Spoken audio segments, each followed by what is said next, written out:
contact Sorry. for them to contact that relative or that designee on behalf of the patient to say, we need to perform this tracheostomy, we need to ventilate them, we need to do whatever. And then they, they will do that. They can do that if the phone still works, if that person is still living, if they've been designated. Now, Mr. Toss, is it Toss? Okay.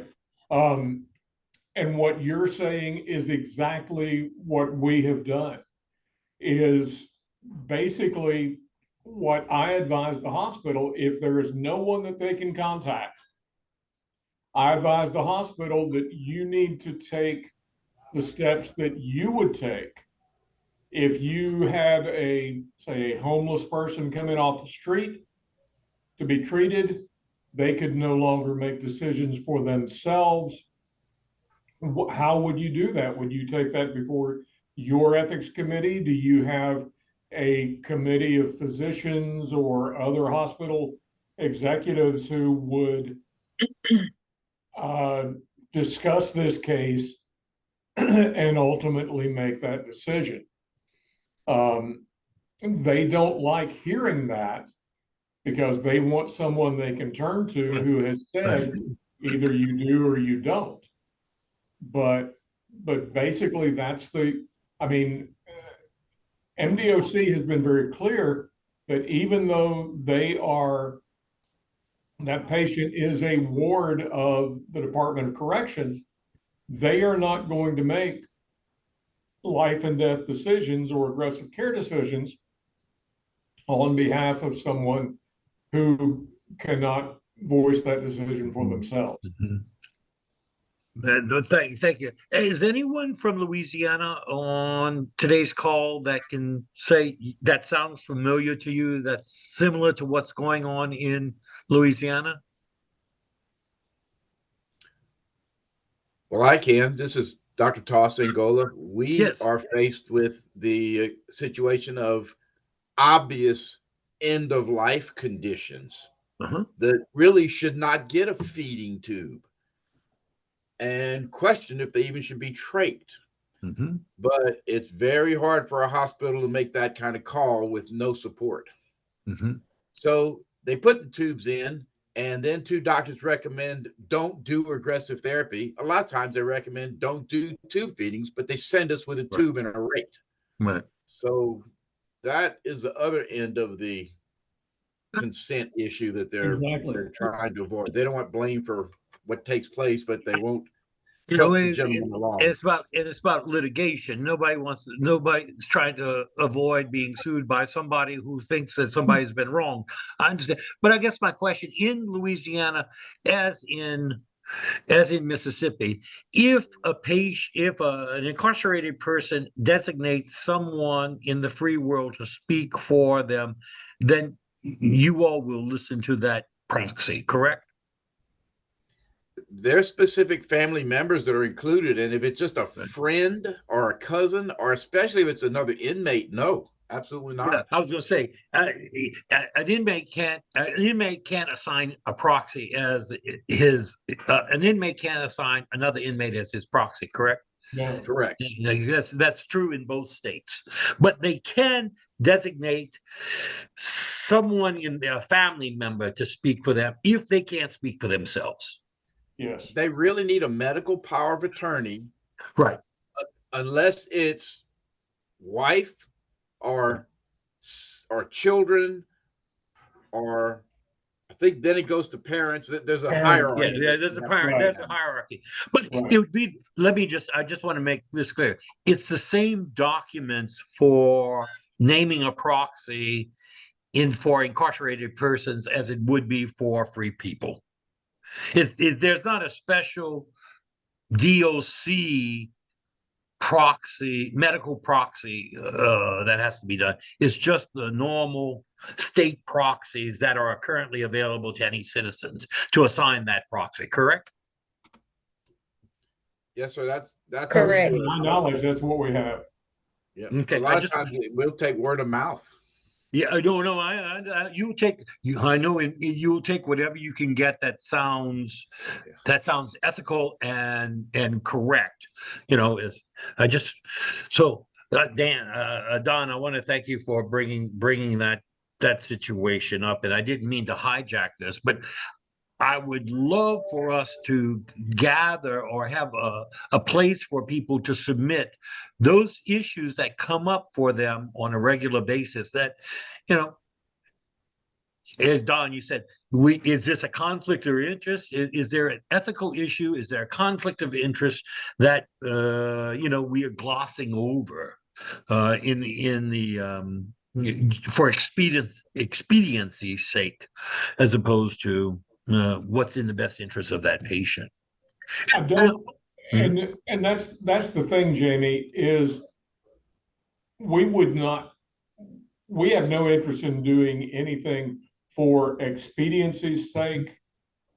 But by the same token, we are responsible for making what we consider to be the wisest choice possible. And then when you extrapolate that and look down the road at what's going to happen in a courtroom, possibly years down the road, then, some attorney comes up and he says, well, you did this just because you didn't want to continue to spend money on healthcare, or, you had a vendetta against this person, or whatever it may be. And we are left having to try to defend that. And that's the situation you find yourself in. Right. Okay. Well, thank you.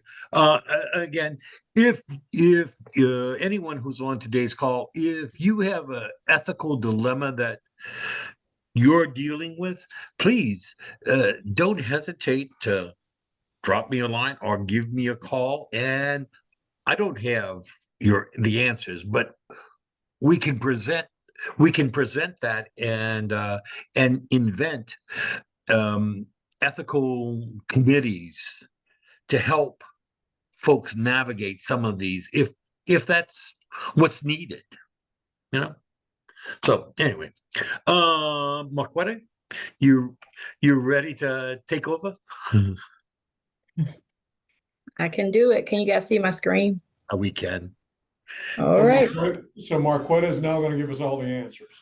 Yeah. I don't know about that, Don. She's going to try and help us figure out how to ask the questions to come to the best answer possible given the situation.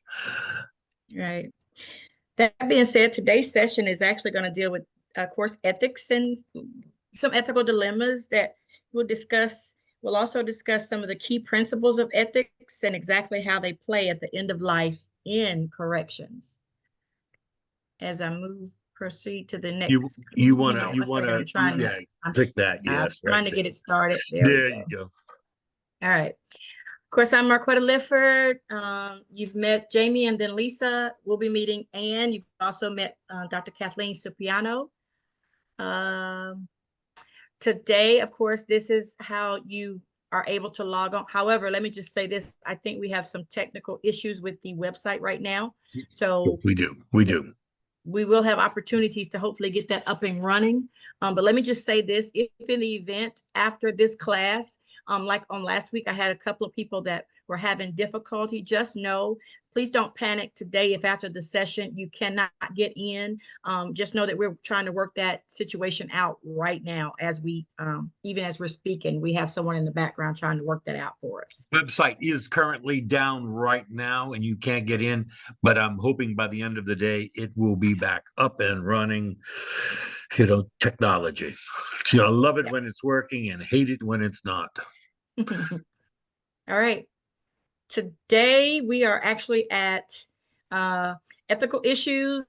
This is a 90-minute program. I'm going to try to still be very respectful of you guys' time to get that done, but Certainly, ethical issues are everywhere in providing care, especially at end-of-life care. Remember the requirements that you'll have, of course, and that'll be continuing throughout these sessions. Have to be able to log in with your email at the end of this session. And of course, there will be a recording of this session afterwards. However, in order to receive credit, you have to have participated during this actual session. So please just keep that in mind. So after today's session, we're hopefully to be able to discuss some ethical issues and dilemmas that may arise in individuals with serious illnesses in corrections. We're going to describe some of the specific roles of the nurse and some of the other IDT team members when it comes to ethical decision making. We'll have some discussion about advanced care planning and its role in preventing or hopefully getting in front of some of those ethical dilemmas, as well as being able to apply some ethical principles that are used in addressing the end-of-life palliative care dilemmas, including looking at some models for case analysis and ethics committees. Merriam-Webster's, I just want to pause right here and say that Merriam-Webster's dictionary states that ethics is that branch of philosophy that's focused on understanding the moral principles of people and how they make decisions based on what's considered morally right or wrong. Do any of these sound familiar to you? There's a 36-year-old wife and mother of 3, has stage 4 ovarian cancer, but the husband insists that the wife's treatment continue. 58-year-old man with ALS, he declines ventilator and PEG tube placement. 78-year-old woman that has dementia and Parkinson's rushed to the ER from the nursing home without attention being paid to an advanced care directive. Family is furious because she is now on a ventilator. Patient confides, doesn't want any further hospitalizations or treatments for that stage 4 prostate cancer. Looking at the idea that it's going to bankrupt his family, but the oncologist wants him to participate in a clinical trial. 58-year-old woman, heart, renal failure, diabetes, been admitted 4 times, 4 months, asked the cardiologist for a palliative care consult, and she refuses. 32-year-old man that has the sickle cell trait or sickle cell disease begs to hasten death so that they can be free from pain. Now, those may not sound as familiar, given the role that you guys play in corrections. However, please know that anytime there's care being given, that there's always the risks for ethical dilemmas or those decisions that lay on the line between what's morally right and morally wrong. So when we look at responding to ethical issues in palliative care, of course, they emerge every day, because the debate continues on extending life over postponing death. An ethical dilemma is defined as a situation where a person has a difficult choice to make between 2 or more conflicting principles, not necessarily saying that one is right or one is wrong. Also, ethical dilemmas take place at a macro and even a micro level.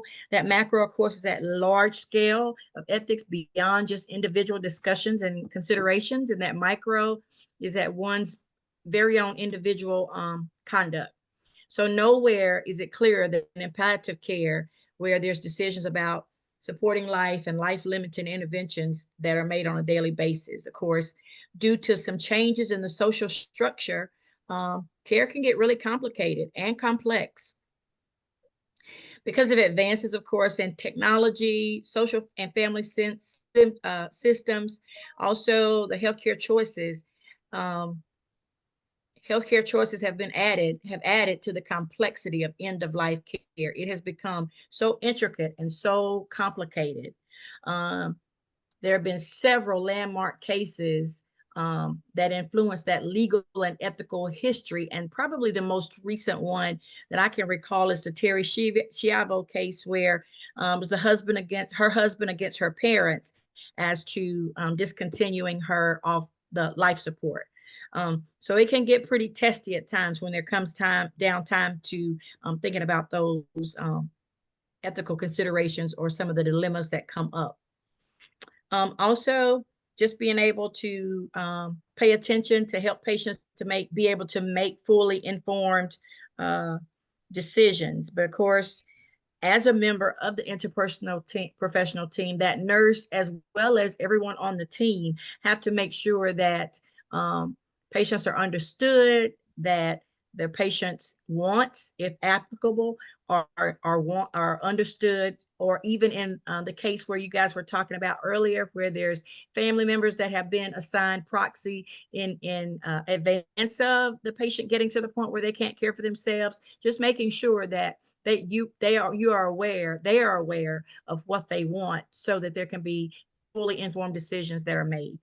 And of course, just remembering that moral distress can definitely happen when the nurse or IDT team member actually they know ethically the correct action, but sometimes there's constraints from taking it because of policies and procedures, or because of things that are in place that kind of go above the head of what that decision would typically be in the event of.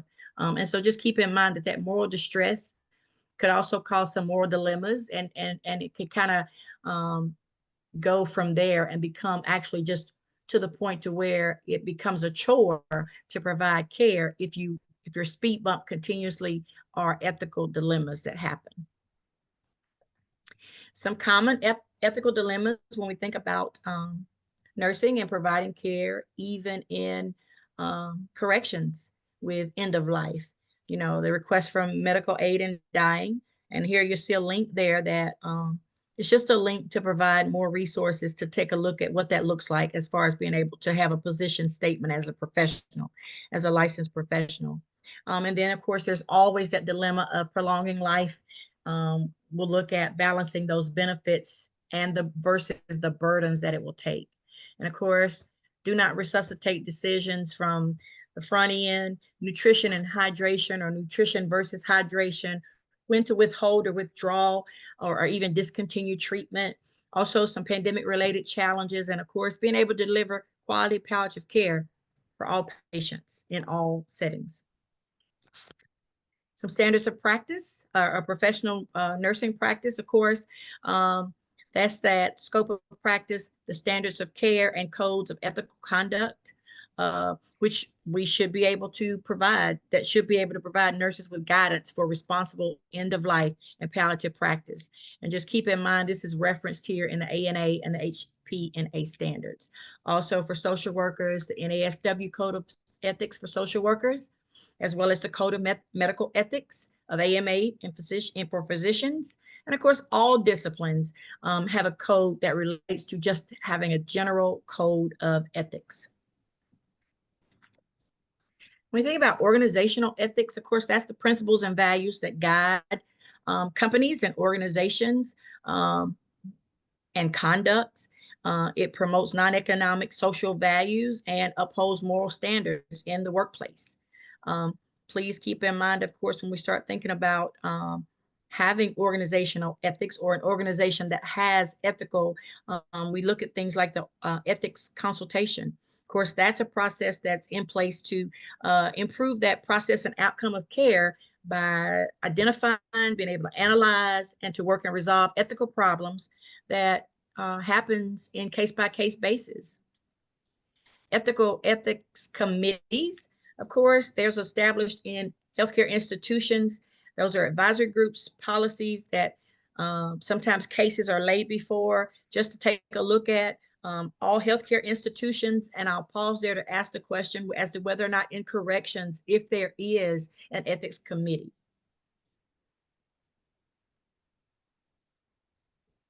I was thinking the same question.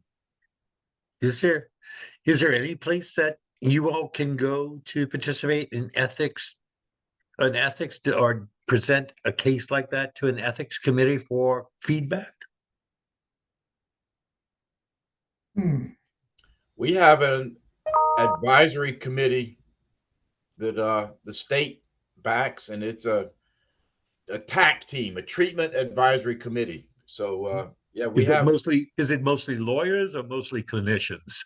No, it's one clinician, one lawyer. I think we have a religious in there too, and medical director. So it's a mixture. Well, it may be something that we may be able to offer if there's a need for it, of trying to organize a group of folks to take on that task of advising. If I may speak to that, I'd like to say that, as you move forward and look at providing palliative and hospice care, like I said early on, anytime there's care to be provided across disciplines, you're always going to be at risk for ethical decisions to be made, also some ethical dilemmas.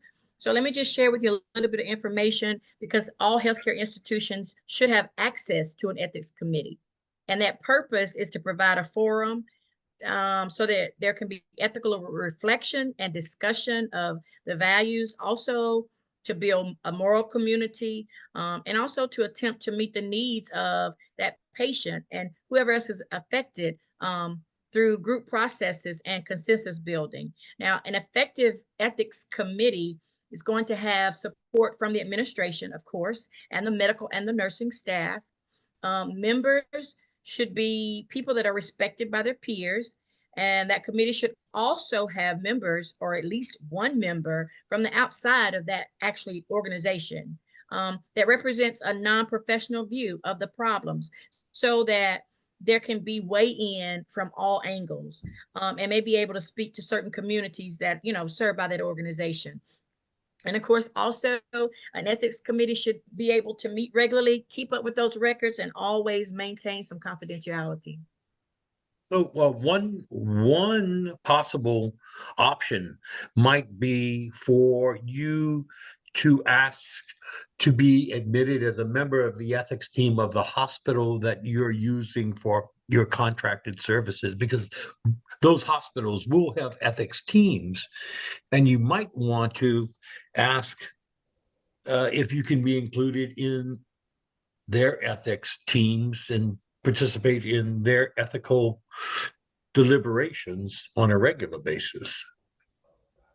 And one good thing about that, I would say to that, I think that would definitely be an opportunity, but just to make sure that, because I don't know the demographics, I don't know the makeup of where you guys are and the hospitals that serve you guys, but that they would be willing to, if in the event your facility had ethical dilemmas or had needed to have a conversation, that it would be a two-way street, that not only do you participate on the ethics committee to be better informed as far as those dilemmas and providing care or responses for care, but then that it'll be a two-way street, to where if there's something within corrections, that can also be brought out and discussed as well. So when we look at the ethical principles, now, typically there are 4 common ethical principles that kind of guide nurses and other team members to provide excellent palliative care. But there are also 2 that I've added to this list, and I'll kind of go over these with you. Of course, the respect for autonomy, that's just, as much as possible being able to make one's own decision. Beneficence, of course, is that intent to do good always. Non-maleficence is always where we intend to do no harm. Justice, of course, that concerns being fair and equitable, distribution of burdens and benefits to the participants in social institutions. And of course, scarce resources also have to be distributed fairly and equitably.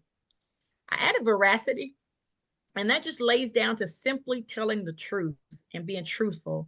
And then fidelity, of course, is just keeping your word to your patients, keeping your word and standing on your word. So when we look at some issues, when we start relating to communication and shared decision making, we have to consider these issues. Of course, disclosure, that would involve, receiving that personal information from a patient, then having their permission to kind of share it amongst others on the team, as well as, that would include the patient's medical status, the likely course, of course, with no treatment being provided. Also could look at things like if interventions could improve the prognosis, including that description and the risk of benefits of, any procedures, and some estimation of the probabilities or uncertainties that are associated with any interventions. And of course, also your professional opinion about alternatives open to the patient. Please keep in mind, though, that healthcare facilities, we have to abide by state and federal laws that are related to protection of the information. Confidentiality, of course, that encompasses protecting an individual's information, whether it be written, spoken, or electronic. Of course, that sensitive personal information that a patient has disclosed to a nurse may be of interest to parties outside of the medical relationship. We just have to keep in mind that we are obliged to refrain from divulging information that are obtained from a patient, and take those reasonable precautions to make sure that that information is not inappropriately divulged to others who it might professionally be known, to whom it may be known. And remember this, just as some food for thought, that certain information, an example of substance use disorder, HIV, AIDS status, some mental health issues, those are sometimes entitled to special restrictions that are related to its use and its disclosure. When we look at informed consent, of course, we know that that's when a patient consults a healthcare team with a medical problem. Physician, of course, after he's made that diagnosis and recommended treatment or even suggested palliative care, the patient needs to understand that the information that's been given to him to be able to assess those treatment choices and express that preference for the one of the options that are proposed. So that just represents the practical application of respecting that patient's autonomy or that patient's ability to make decisions as best that they can. And of course, in regards to the decision-making capacity, of course, that involves the patient's decision to make making capacity to consent to or to refuse care. And it requires that patient, of course, to be able to understand, to make choices, to at least have an ability to understand the information and to appreciate the medical situation with the possible consequences, and possibly be able to communicate a choice. Marquetta, can I Yes, interject yes, here just before you go on to the next slide? yes, yes. I'm This, sorry. this whole idea of communication, disclosure, informed consent, decision-making capacity. I wish I had a nickel for every time I stood in an ICU room or at the end of a bed in the ER, and I stood there with, say, the husband and wife, either one being the patient, or the family members around the bed with the patient. The doctor comes in and does an excellent job of explaining exactly what's going on, exactly what the benefits are, exactly what the possible side effects are. And he asks at the end of his presentation, do you have any questions? And you look around the bed and you see the head shaking. No, no, no questions. You've done a great job of explaining it. The doctor turns around and walks out of the room, and no sooner does the door close or that curtain gets pulled back, and the family looks at you and says, what was he talking about? Right. They don't want to make the doctor look bad. They don't want to make the family look bad, that they understand everything that's going on. But many times they do not have a clue. And, so they look to the nurse as the patient advocate or the person who's remaining in the room with them and say, what did he just say? Right. And, that if you're talking about the ethics of it, that doctor has done his best effort to explain what's going on and what the ramifications are. And they have said they understand. Now they're telling you exactly the opposite. They don't understand what's going on. And it can put you in a very difficult situation. Right. I agree. It most certainly can. And, I also have experienced situations like that, Don. And I guess by way of advocating for that patient and or that family.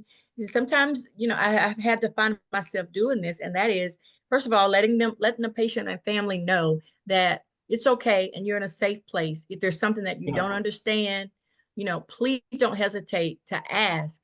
But then also asking or allowing them to teach back what they just heard or respond before that doctor leaves, or even sometimes when they don't feel comfortable with the doc being there, tell me what you heard that you do understand. And then it's definitely a case-by-case basis, because sometimes, I have seen it happen where, the conversation goes completely over their heads. And sometimes there has to be someone to kind of bridge the gap, whether it be the nurse or the social worker. And sometimes you find docs that will take time and say, hey, do you understand? And if you don't, let me put this in some terms where you understand. So you're exactly right.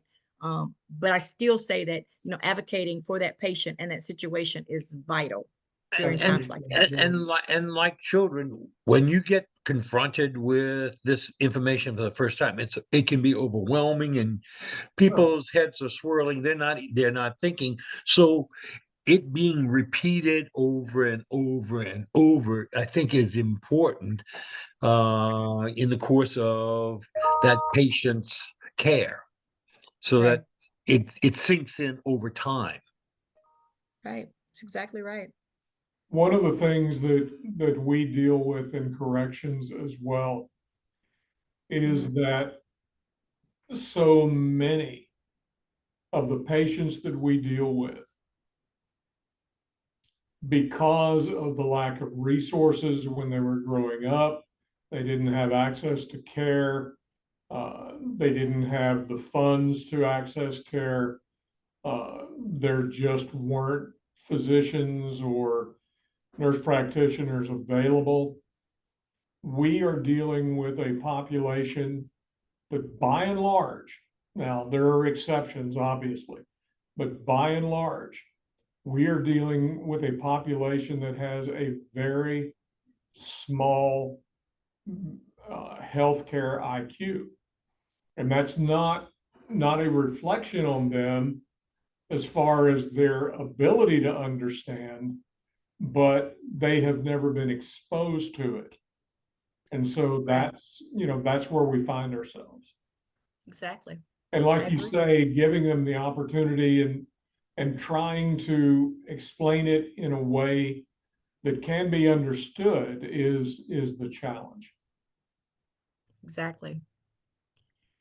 I guess when we start thinking about those patients that are marginalized or, could belong to a certain group that have limited resources or lack of access to rights or even lack of opportunities, that could include some patients that have mental illness or some type of dementia going on, of course, as well as those with developmental disabilities. And of course, this population, individuals that are incarcerated, of course, some other groups that could be considered as marginalized would be the elderly, people of color, the LGBT and TQ plus, and then low income, and even some indigenous people.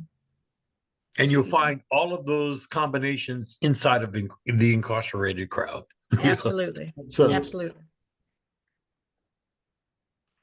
When we look at some laws and acts and documents that are kind of around issues regarding communication and just some shared decision making, of course, that Self-Determination Act, of course, over recent decades, or I guess over decades, going from the professional and patient relationship, kind of went from medically paternal to patient self-determination as much as possible. Of course, that was established in 1990, the Patient Self-Determination Act.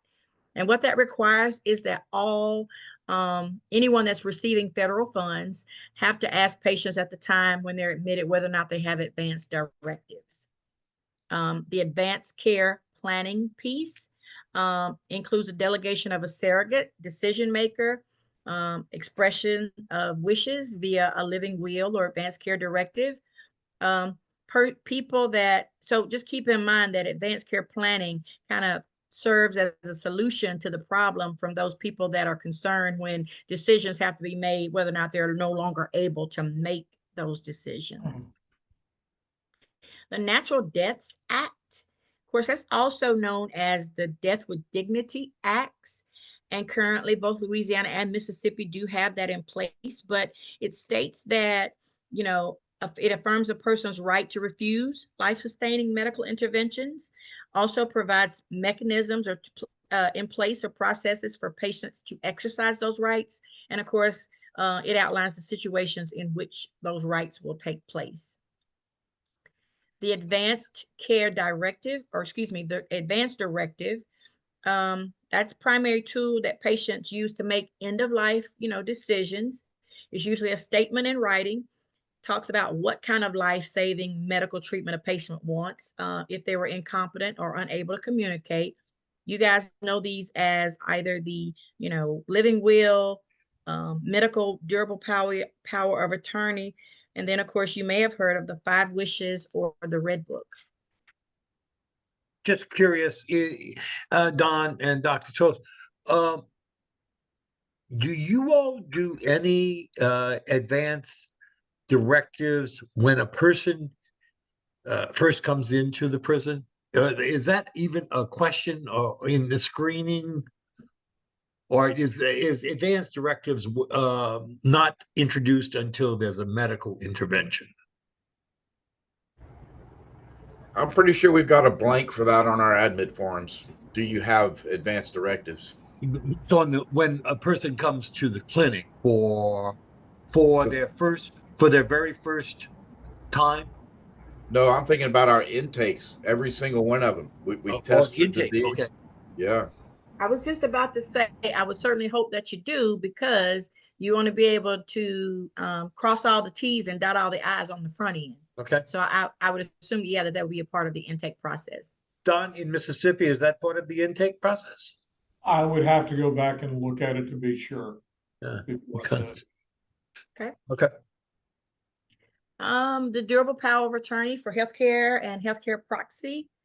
Of course, that's a statute that authorizes individuals to appoint another person to act for them on all healthcare decisions after they become incapacitated. And of course, in the free world, that person has to be a relative or a friend. And I did hear you guys speak earlier where an inmate cannot be considered a proxy for another inmate. And also, the requirement typically is that this is made in writing, but I also heard Dr. Toll say a minute ago, we'll take word of mouth. So I guess that would be some of the differences from inside and outside of prisons. The surrogate decision maker, that's a person that's authorized to make those decisions on behalf of another that's incapacitated. And of course, traditionally, that's the next of kin, would have been considered that natural surrogate decision maker, and the medical providers sometimes just turn to families for their consent. In some situations, though, substituted judgment, that happens when someone is granted authority to decide on behalf of that patient. That patient's decisions have to promote the patient's preferences and their welfare. And of course, I'm sorry, I don't mean to sound so stupid, but I'm trying to understand what's the difference between the healthcare proxy and the surrogate decision maker. okay. I thought they were one and the same. No. I would say, if I were going to just take a guess here, a stab at it, Jamie, just to look at it, because I've seen it both of those in place in both the 5 wishes and the Red Book. They are both listed individually. So I'm going to just say that the relative or friend or could be next of kin for the durable power of attorney or that healthcare proxy versus that surrogate decision maker doesn't necessarily have to be typically kin. So honestly, I don't know what the fine line is in between there, but I will tell you that in those documents, they do have both of those listed. Right. Either or.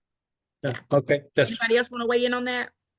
That's gonna be my research project. Just figure out what the difference is between the surrogate and the healthcare proxy, because I was thinking that they were one and the same.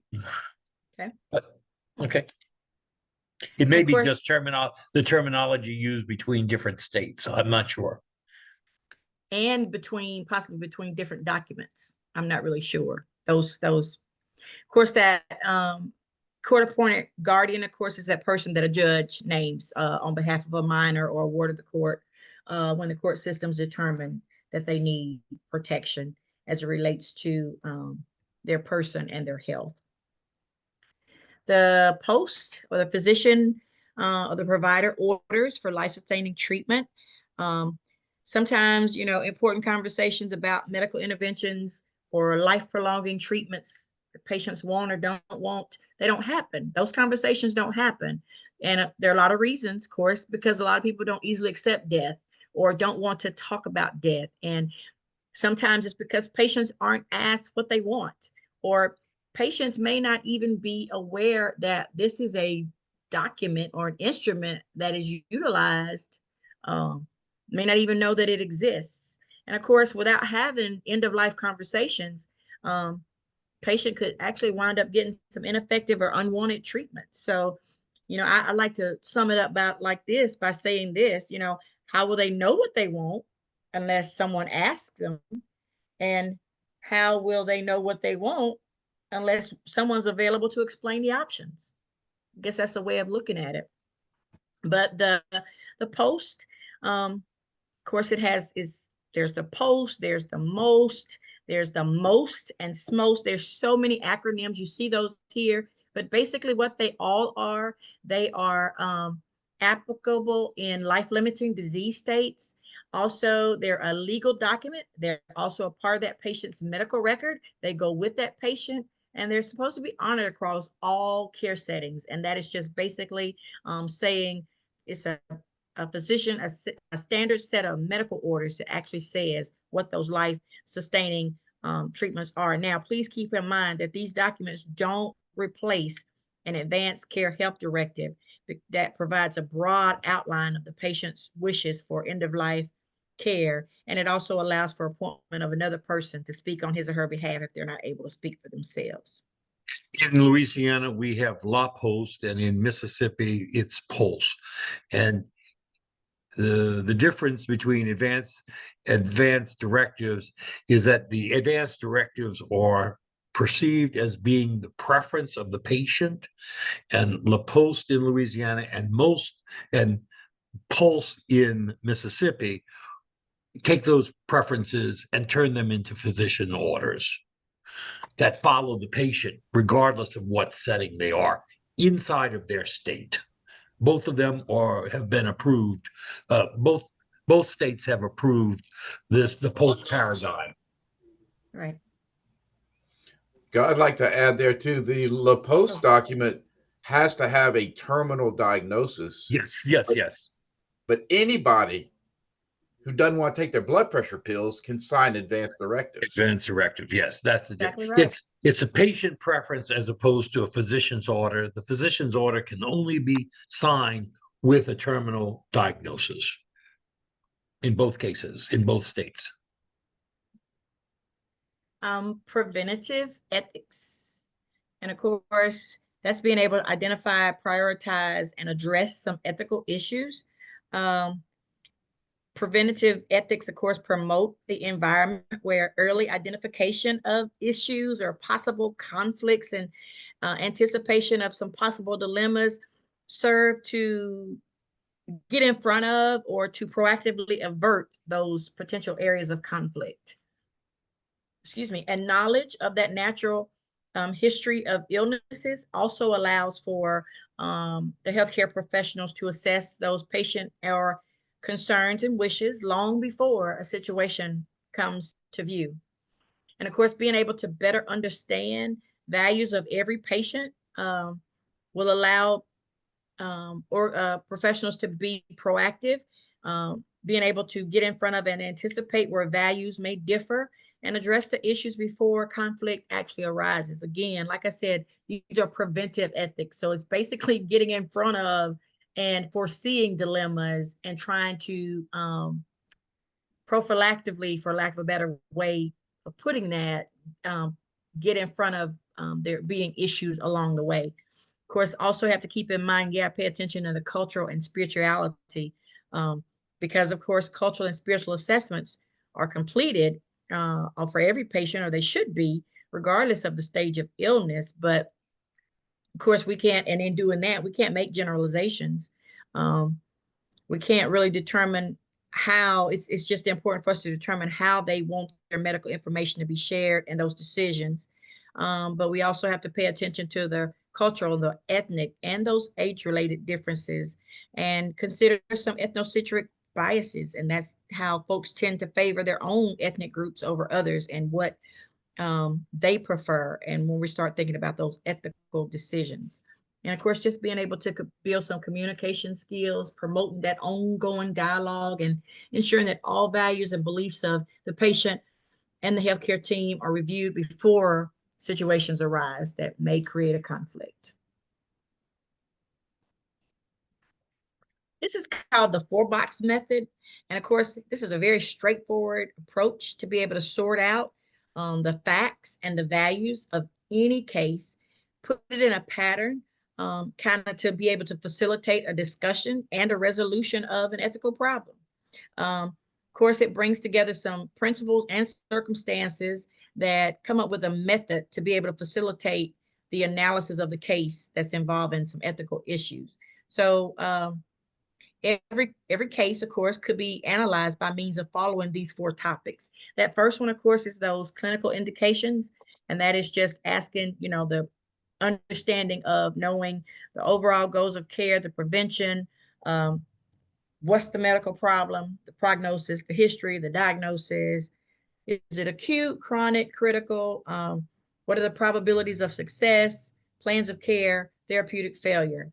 When you're looking at, from a clinical indication standpoint, some ethical dilemmas that I think of could be, when medical care becomes futile, or looking at whether or not to withhold, withdraw, or DC interventions, the DNR, like I spoke of earlier, or no code orders, caring for that dying patient could create an ethical dilemma, and of course, determination of death. Patient preferences is the next box over. That just addresses the principle of respecting the person. Of course, that's a component for every single set of code of ethics across all disciplines. Of course, that's just to state that we provide services with respect for human dignity and the uniqueness of that client.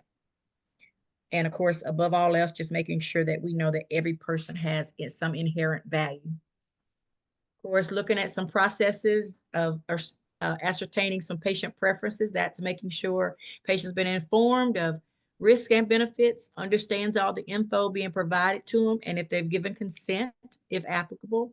Have they expressed some prior preferences, or do they have advance directives? Is that patient unwilling or unable to cooperate with treatment? And of course, does that patient even have decision-making capability?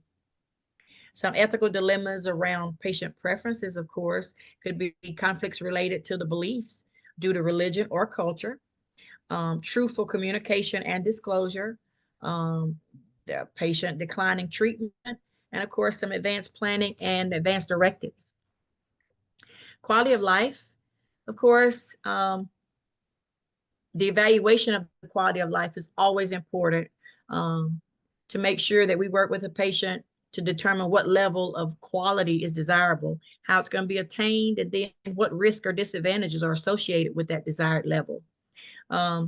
Quality of life measures are extremely important indicators of benefit, and therefore important to measuring the efficacy of the treatment that that patient's getting. Of course, some questions that are related around that would be the prospects with or without treatment for a previous normal life. Are there any biases that could prejudice that provider's evaluation of the patient's quality of life? Is there any plan and rationale to forego the treatment? Are there any plans for, palliative care? Ethical dilemmas that circle around that idea of quality of life, that is that, the nutrition and the hydration, again, whether to withhold, withdraw, discontinue, euthanasia or assisted death. And of course, that principle of the double effect, which is an action could have one morally good, one morally bad effect. The fourth, of course, the contextual features. It's essential to the description and resolution of a case, includes social, legal, the economic, institutional circumstances under which a case of a patient's care happens. Patients are subject to varying responsibilities, obligations, and influences of community and professional standards, healthcare administrators, and etc. Healthcare teams should ask the following questions to determine about the contextual features, and that will be, family or provider issues that may influence some treatment decisions. Are there religious or cultural factors? Are there problems of allocation of resources? And of course, how does the law affect those treatment decisions? And whether or not there's any conflict of interest. Of course, some ethical dilemmas, of course, is that research, justice, and allocation of already scarce resources, economic issues, confidentiality, and even some legal issues. This is actually an excerpt from Man's Search for Meaning. And this is about a particular gentleman that was taking a look at from within prison walls, said a man who let himself decline because he couldn't see the future, any future goal, found himself having retrospective thoughts in a different connection, already spoken to the tendency that there was to look into the past to help make the present with all its horrors be less real. But of course, by robbing the present of its reality, there lay a certain danger. It became very easy to overlook the opportunities to make something positive of prison life, opportunities which really did exist. When we look at our provisional existence as unreal, was in itself an important factor in causing the prisoners to lose their hold on life. Everything in a way became pointless. People forgot that often it is in just such an exceptionally difficult external situation that gives man the opportunity to grow spiritually beyond himself. Instead of taking the camp's difficulties as a test of their inner strength, they did not take their life seriously and despised it as something of no consequence. They preferred to close their eyes and live in the past. Life for such people became meaningless. And again, this is just an excerpt from that particular book that I would encourage you guys to kind of look at as more in depth for for additional resources.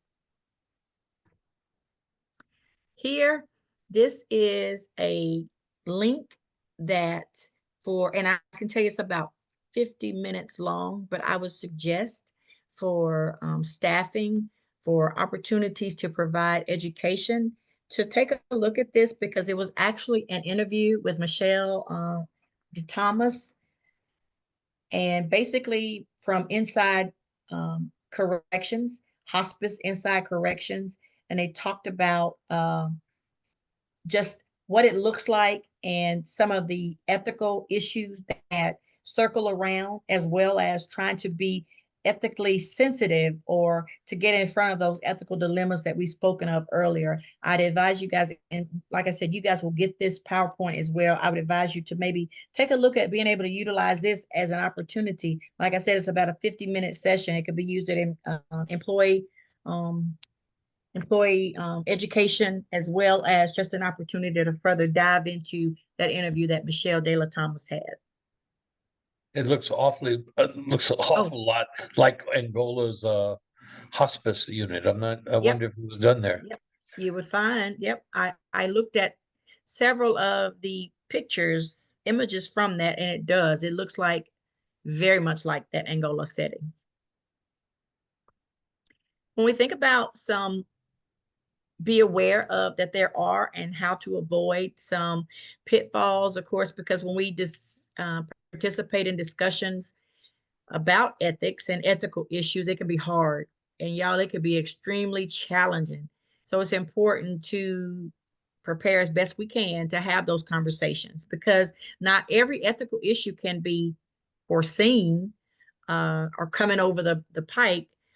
But it's important for nurses as well as other teams, of members of the team, to work with the interprofessional team to provide discussion and support in giving honor to the patients that we have, that, you know, that we are privileged to be able to care for. But these are some of the common fear and pitfalls when navigating ethical discussions. Of course, the fears, and those fears would be, you know, hey, don't shoot the messenger, because being on the front line sometimes mean you're going to be blamed for a situation, you know, but just because, you know, you're the messenger. And then there comes a question of, you know, what if I say the wrong thing, or what if our conversation leads them to have a major meltdown? If I don't know the answer to a question, how comfortable could I be in saying I don't know? What if I cry while talking with the patient? Having this discussion may cause me to become anxious just thinking about my own mortality. And of course, some of the pitfalls to avoid during the conversations, of course, is just being able to, as I mentioned earlier, about being able to keep your word. You know, will I be able to keep my promising? You know, I don't want to promise something that I can't deliver. And I don't want to promise something to get out of a situation, to say, well, you know, yeah, we'll take care of that, just to be able to move forward. So, and of course, being able to not give information without having all the facts, or giving reassurance prematurely before we know the facts. Those are things that can definitely cause some issues. And so it's just being able to get around providing those contexts, those pitfalls, providing those conversations. I'm sorry. So just in conclusion from the PowerPoint, of course, nurses or anyone that's in palliative and hospice care have to be able to engage in the process of being able to discern ethically, or get in front of, or see in advance the possibility, the discourse, or that's that ethical awareness, and also in decision making as it relates to communicating and providing hospice care. The application of principles of ethics can help search for the best possible solutions to some of those complex ethical dilemmas that happen sometimes at the end of life. Of course, the ethical process, that's a way to seek balance in getting decision making as we address values and understanding of needs of those that are involved. Nurses in palliative care have responsibility to that patient. And I'll go back. I'll even stretch further and say every member of the team has a responsibility at some point, as they come in contact with that patient, to advocate for their rights, and of course pursue those choices so that they can make informed decisions. Of course, those palliative care nurses work together with the entire team, other disciplines, to address ethical issues in end of life and palliative care. I do want to say that there are a couple of, just based on some of the information that we've had so far, there are a couple of case studies that I'd like to share in this last leg of the presentation.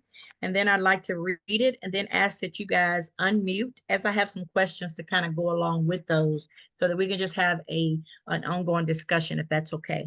Okay. The first one is dealing with not having an advance directive. Miss Agnes, and unfortunately, these particular vignettes are not specifically related to corrections. However, they are ethical issues. And so hopefully we'll be able to, from a broad standpoint of understanding ethical issues and dilemmas, be able to respond to this kind of, it may be a broad response, but hopefully we can, you know, weigh in on this. Miss Agnes Christopher is 85, severe emphysema, found unresponsive by nursing, no living will, no advance directive, ambulance is called, emergency medical, do an endotracheal intubation, resuscitate her, get her back. She's taken local hospital for treatment, has pneumonia and respiratory failure.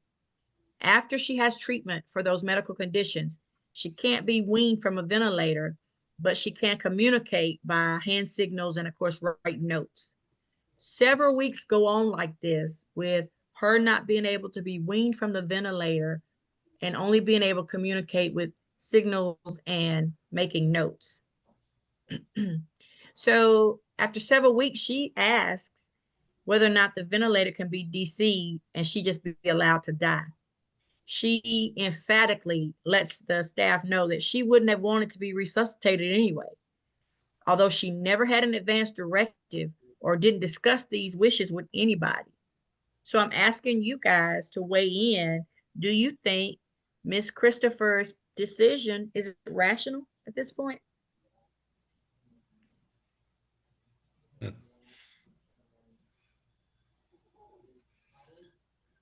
Well, Dr. Toss, I think she is behaving rational, and her lack of foresight or facing what was coming her way, I put a little bit of that on her caretakers. They knew the lungs were bad. This was a possibility, and it sounds like nobody brought it up for her. But I'm not going to hold her responsible for that. If she's not appearing to be grossly depressed, I think she's making a rational decision. Thank you, Dr. Toss. Anyone else want to weigh in on that?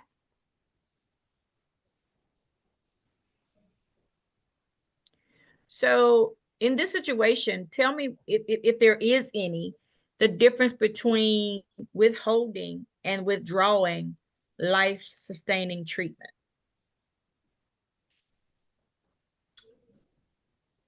You want to know the difference between the two?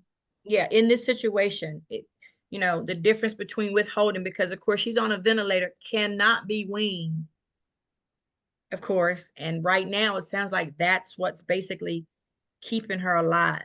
So the question is, and it may not make sense, but about whether or not there's a difference between withholding and withdrawing that life-sustaining treatment.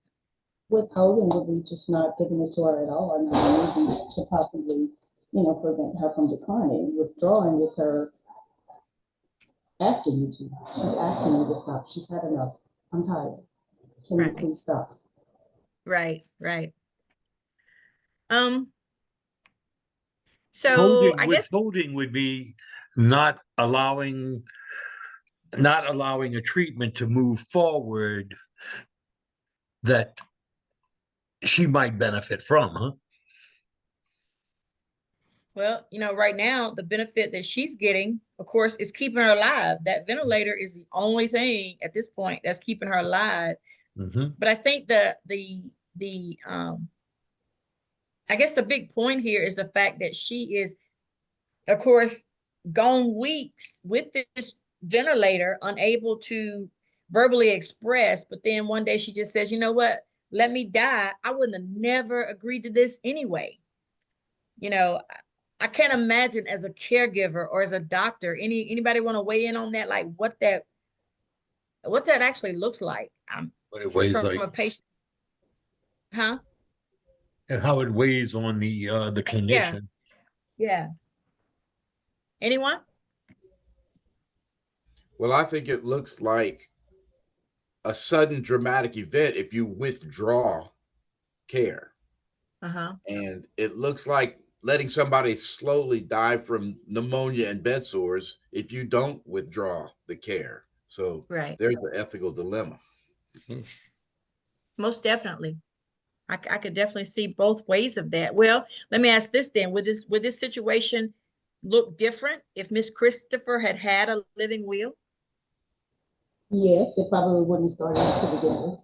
She wouldn't have to decline. She'd have that will. State what she wants. It's in the will, and you follow that. Right. As a nurse in this situation, what role could a nurse play in addressing these ethical issues in this case? Didn't mention anything about family. The first thing is listening. Yeah. So, you know, there's a phenomenon of listening, because you're not actually hearing her, but she is making known her wishes. And today she's making known what she feels. I'm sorry. Along with listening, it's your observations, what Yeah. you see as well. Exactly. And it could very well be a extended, drawn out conversation, as it were, as it relates to um what being totally dependent on a ventilator feels like for her at this point. Just thoughts to consider. Like I said, these are just nuggets to get some food for thought to kind of look at. The next one I want to just share with you is about Paul Rogers, and he has no surrogate. 57-year-old man, he's homeless, brought to the emergency room by a friend that just dropped him off and left him. In the ED, he gave a history of his weight loss, cough, fever, and chills. Said he had not previously gotten any care in the community. After testing and examinations, he was diagnosed with necrotizing pneumonia. Shortly after he got admitted, he got out of bed, found unconscious in cardiac arrest. After intubation, of course, he was resuscitated, got fluids, 20 minutes of external cardiac massage, and during those next 24 hours in ICU, his condition deteriorated to anoxic encephalopathy with organ failure, organ system failure. And that was secondary to septic shock. There were calls made around to shelters, to the police department, social services, and other hospitals. There was no family members uncovered or discovered, no friends, nobody that could come in and act as a surrogate for this man. After 5 days, the medical team decided just to discontinue life support. And of course, he died right after. Let me ask you guys, could a conversation about advanced planning and surrogacy been had at admission to the ED? Could it have changed this man's experience, you think? That would have been the time to ask. Possibility. Possibly. You know, Well, the first case, even though she was on the vent, she could still fill out her post and her advanced directives. And in this case, while he was still in his right mind, yeah, he had an opportunity. I don't think anybody saw that heart attack and anoxic brain damage coming, but I think all hospital admissions do ask if you have an advanced directive. I don't know how hard they ask if you want one. You know what? And I could almost see something like this happening in a situation like this gentleman here. He comes in and of course identified immediately as homeless, says, I haven't been able to get any care in the community. All I know is I'm sick. This is how I feel, and someone mentioned advanced directives. It makes me wonder how apt would he have been to say, what's that? And then someone else to be able to explain, well, what this means is if something were to happen to you, is there someone that we could call, even if it's an estranged family, somebody that you would want to be your surrogate. So, and again, that goes back to that level of healthcare literacy, because sometimes people don't want to admit that they don't even know what you're talking about, don't have a clue what that means. So, sometimes it takes a little bit of patience and sometimes a little bit of, and then what happened type questions to make sure that those patients in situations, those marginalized patients like this, understand to have an opportunity to make decisions before, like you're right, because no one could have seen that heart attack and that the situation that he had going on. No way they could have seen that. So let me ask this question. What burden then fell on the healthcare team because there weren't any advanced care directives or patient wishes documented? What burden? They were faced with disposition. What do you do? Yep. And I could imagine, this is just my thoughts, how my mind thinks. That was probably the longest 5 days, because they said after 5 days, they just decided to DC life support, holding out hope that, someone will call, or, the police will call and say, hey, we located, or, something, but that had to have been extremely long 5 days, because ultimately, you know, the hope is that we have the mindset of, but by the grace of God, this could be me, or this could be my family member going through this. So Right. Or they just held out in hopes of finding that friend, or that friend would come forward to say, hey, let's do ABCD. Let me try to get in touch with family. Let me That's let you right. know who the next of kin is. That's right. I wonder what ethical principles do you think that medical team employed to make that medical decision to stop life support? Oh, futility of care, I think, was huge Yeah. and Yeah. justified Yeah. with their action, in my opinion. Yeah. And then what about burden versus benefits? I mean, I'm just trying to think outside the box here. Well, it'd have been beneficial if they could have made him an organ donor as well, Mhm. but I guess that starts crossing the line, doesn't it? Yes, it does. Yeah. Have to agree with you. Have to agree. Yeah. Is there anyone else that'd like to weigh in on this in any kind of way? I guess when I think about a systemic approach, what kind of systemic approach should a team in a case like this follow, as well as what other departments could have been helpful? Because it sounds like it was just the medical team, the ones that were providing direct medical care. We call it medical, legal. Just get the head of each department, let everybody weigh in on their perspective of it. And best case scenario, worst case scenarios. You guys have to come together. Medical I get directors. right. I guess I could definitely see an ethics committee meeting there. Can you all? Yes. Oh yeah, that would have been Yeah. helpful. If you have the luxury of that committee. Yeah. Yeah. You know, and All right. there comes a time when being a patient advocate does not necessarily mean that we go forward aggressively. Just balls to the wall, whatever it takes. Sometimes being a patient advocate says enough Is enough. and it's time to stop. And Right. that's where, you know, that's where that conflict for some individuals comes in. Right, at some point, we have to listen to comprehend what they're trying to tell us, instead of just listening just to hear. Listen to comprehend what they're trying to say. Or also I could say to that too is listening to be able to provide a response before we actually have been Correct. able to come up with a proper response or an answer. And sometimes answers are not easily found, but just like you said, listen to be able to properly respond or to properly address the issues.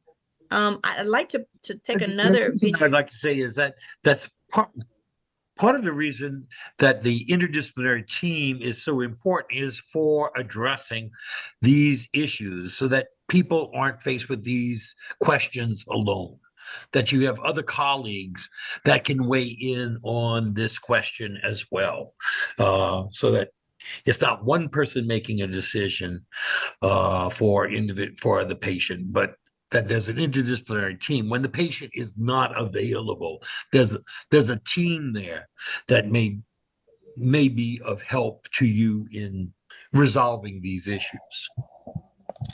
Collaboration matters at this point. I'm sorry? We didn't hear you. I said collaboration matters at this point. Collaboration definitely. is about collaboration. Yes. Don't do it Definitely. alone. Don't make decisions alone. When in doubt, check with your colleagues. Yeah. Yeah. I want to go back and Kavana, go ahead, you Don. I'm typed sorry. in, no, I was saying Kavana typed in the chat box, expect the unexpected. Always. You reach a point where, and I've seen it before, you know, something can hit you so far out of left field, nobody expected it. Right. And, you know, it didn't even come in as an issue that was going to have to be addressed. That's correct. I'd like to go back and revisit something that was mentioned earlier on in the presentation as it related to ethics committees, and even speaking to partnering with your local hospitals. I think a way into the door would be to say, because right now, if someone has an acute episode, you send them out. There's situations where you would send them out. But I think that having a seat at the table as being corrections is vitally important, because like I said earlier, as you guys expand and begin to have palliative care and hospice programs, who's to say you're not going to run into some situations where you need to weigh it out? And the other thing is this: one good thing about having an ethics committee and being able to hold consultations, some are easy fix, and some is just a matter of talking it out and figuring out the best possible outcome. But then other times there's deliberation and there's opportunities to see it from all sides of the spectrum. So again, I would encourage, if you don't have an ethics committee, if you're not a part of an ethics committee, and if you guys are not looking to formalize an ethics committee for yourselves, to definitely tag team with those hospitals in the community. Now, if you choose to have access to an ethics committee right there where you're providing care, I also then encourage you to reach outside the walls, get someone that's not a member of your direct care team to be a part of the ethics committee. Because remember, you want to be able to see all aspects. Maybe someone from the community, I don't know what that looks like. I don't know what that makeup would be, but I certainly would encourage you to utilize, if you're going to do it inside the walls, to get someone outside the community to be a part of that committee as well. Does anyone have any questions further for me or any comments? This is great. Thank you so much. I appreciate it. Thank you. Thank you. Okay, I have a quick question. Since this is ethics based today, are social workers allowed to use this as ethics hours for these hour and a half? This hour and a half will be provided for ethics per social work. Yes, ma'am. I actually received approval, and it was good for 1 year. So yes, ma'am. Thank you. Good question. I'm sorry I didn't make that that earlier. I didn't make that comment, that announcement earlier. Apologize for that. Again, I just ask you guys to please remember that we're in hopes that the website will be able to be back up and running, which would allow you to complete your survey as well as get your certificate. Please, we have not been able to even get email right now because of the system being down.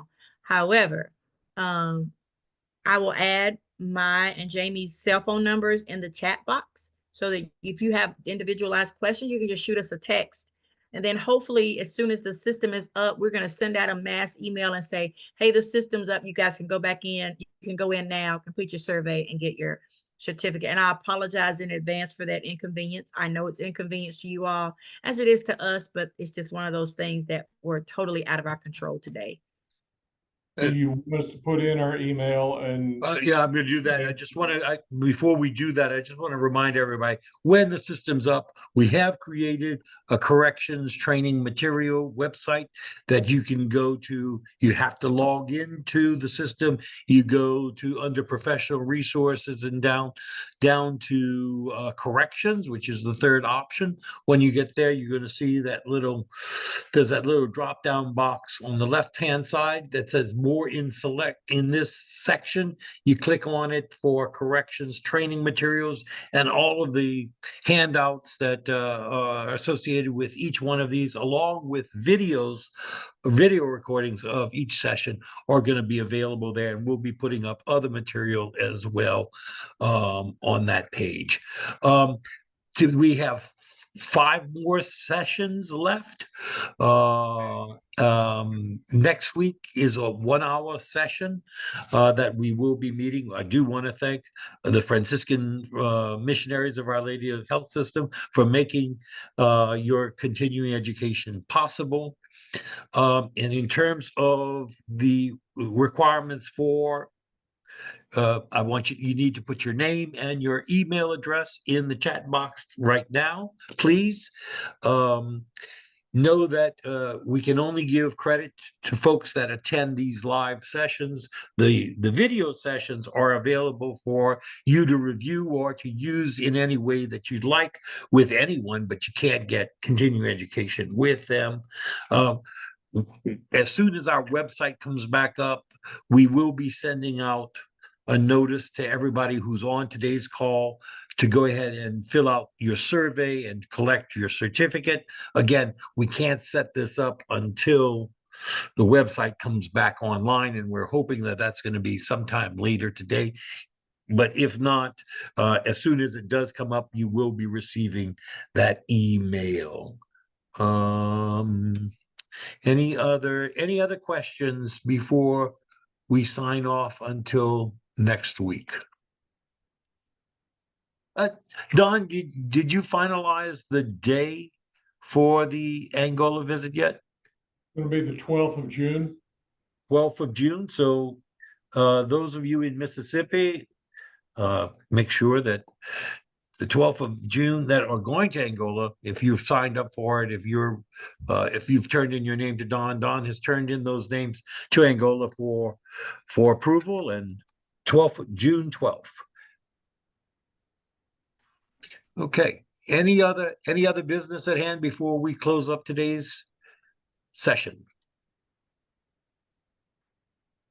Well, I want to thank Marquetta. Thank you for leading that discussion on ethics. I want to thank all of you who participated in it. And I want to invite anyone who has an ethical dilemma that they're currently facing.